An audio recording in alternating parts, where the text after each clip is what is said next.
नमस्कार मेरे प्यारे दोस्तों, आप सभी को हमारे आनंद वॉइस चैनल में स्वागत है। दोस्तों, इस दुनिया में कई लोग ऐसे होते हैं जो बेवजह की चिंता करते रहते हैं, क्योंकि चिंता एक ऐसी बीमारी है जो कि हमारे मन को अंदर से खोखला बनाती जाती है। तो चलिए दोस्तों, आज हम यही सीखने वाले हैं कि हमें बेवजह की चिंता नहीं करनी चाहिए। एक नगर में एक गरीब किसान रहता था। उस किसान को बहुत बुरी आदत लग चुकी थी और वो आदत ये थी कि वो बेवजह की चिंता करता रहता। वो हर समय सोचता रहता कि अगर मेरे साथ कुछ बुरा हो गया तो। लेकिन कहा जाए तो उसके ज़िंदगी में सब चीज़ ठीक ठाक चल रहा था।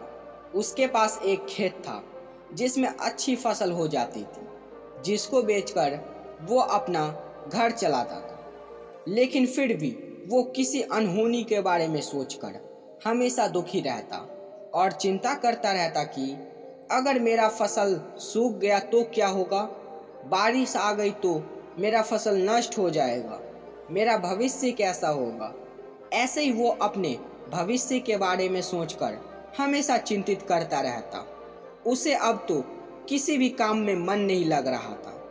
उसकी पत्नी ने जब इस बात का अनुभव किया कि उसे बिना वजह की चिंता करने की आदत बन चुकी है, तो उसकी पत्नी उसे कई बार समझाती है कि तुम इस आदत को छोड़ दो, लेकिन उसको समझाने का कोई फायदा नहीं हुआ।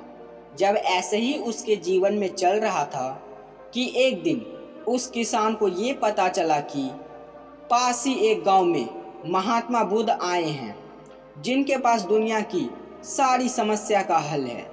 जो भी उस महात्मा के पास आता अपनी परेशानी लेकर उसका हल जरूर निकल जाता था। ऐसे ही एक दिन किसान और उसकी पत्नी महात्मा बुद्ध के पास गए और सारी चीज़ बता दिए कि मैं हर समय बिना किसी वजह के चिंता करता रहता हूँ। किसान की समस्या को सुनते ही महात्मा बुद्ध पहले तो कुछ सोचते हैं, फिर बोलते हैं, तुम दोनों कल सुबह आना, फिर मैं तुम्हें इस समस्या का समाधान बता दूंगा।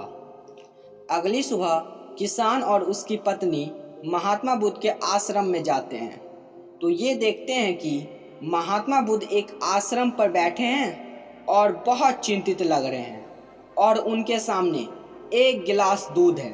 ये सब देखकर किसान पूछता है, महात्मा जी, आप इतने परेशान क्यों लग रहे हैं? आपके पास तो एक गिलास दूध है, आप इसे पी क्यों नहीं लेते हैं?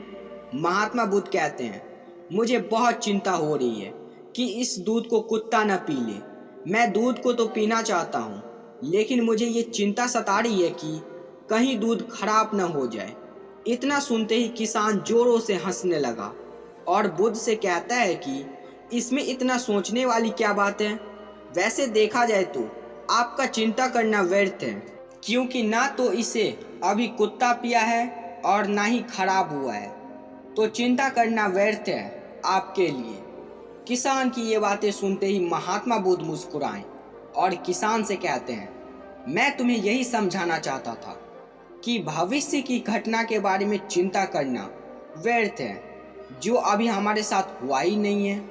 इतना सुनते ही किसान की आंखें खुल गई और वो अंदर ही अंदर महसूस किया कि मैं भी तो यही गलती कर रहा था, भविष्य की चिंता कर रहा था, जो अभी उसके साथ घटी ही नहीं थी।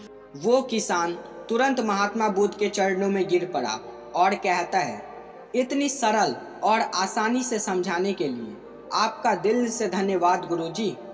और आज मैं ये वचन लेता हूँ कि मैं बेवजह की चिंता नहीं करूँगा।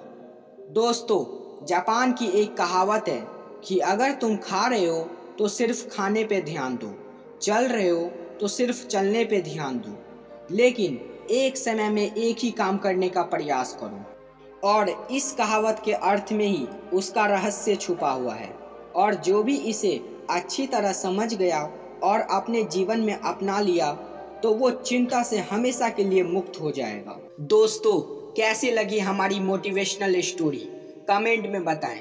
साथ ही चैनल पर पहली बार आए हैं तो चैनल को सब्सक्राइब करके बेल आइकन ऑन कर लें।